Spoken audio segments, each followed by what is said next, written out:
Hi everyone, I'm Ankita Datta, Senior Product Marketing Manager for our Diode and OT products here at OPSWAT. And today I have with me James Turner, who is our Senior OT Solutions Engineer at OPSWAT.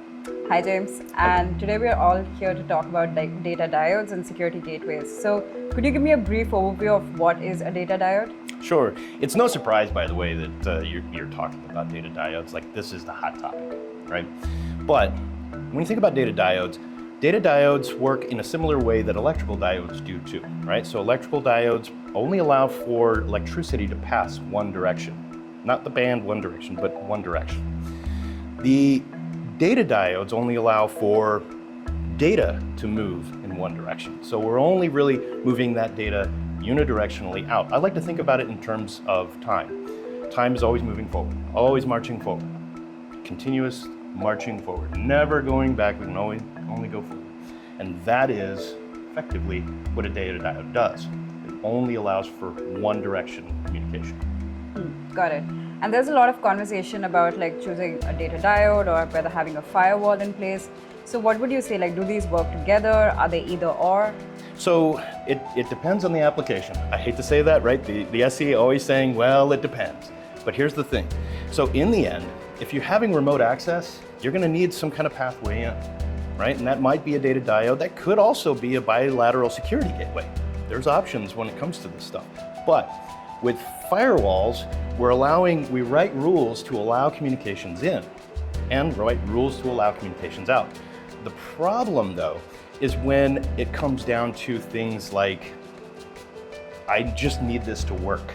The engineer calls the firewall guy and is like, hey, I just need this to work. Well, let's write a temporary rule so that you can get your stuff up and running, and it's any rule, or it's this IP to this IP with any. Those kinds of rules are misconfigurations, and they break the intent of security. With diodes, they start out in a non-working state, right? I've got two separate devices that are linked together with a piece of fiber optic between them that allows for the transmission on one side to the receive on the other. And the problem is, I can't make anything work until I configure it. So I can only allow it to have configuration for outbound communication. So I can say, hey, go get my PI data, or hey, go get my OPC UA data, and I'm gonna present that on the other side. Got it. And we're talking unidirectional data flows. So are there any kinds of threats or risks that are eliminated with this? Yeah, so one of the biggest gains that you get out of this, actually there's a few.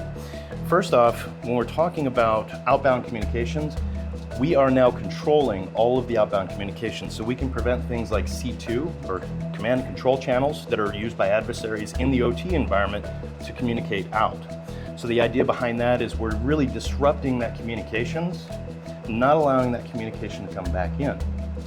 The benefit as far as the OT infrastructure is concerned is we're now taking the critical process data and moving that into the enterprise where it can be consumed by various sources in the enterprise so that the business can make better business decisions.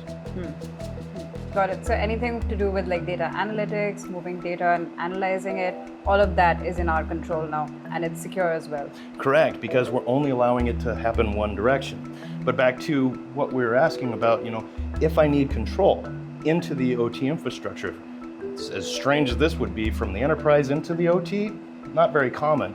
You would see it maybe at lower layers where you're doing something from, say, supervisory control and data acquisition down into the component level.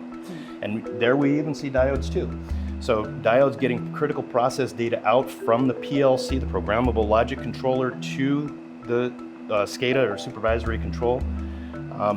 There we're doing data acquisition, but maybe we need to control that from SCADA, so we need to send it commands to the PLC. There would be a firewall. Okay, got it. And what kind of industries does a diode fit in? Like we're talking critical infrastructure, but what verticals? Sure. So the governments tend to define critical infrastructure, right? They say this is what critical infrastructure is to our nation. But in reality, critical infrastructure is whatever an organization defines as critical infrastructure. So if it's a manufacturing plant and they've got a certain process that needs to always be on, this is a good path for data diode to be used in.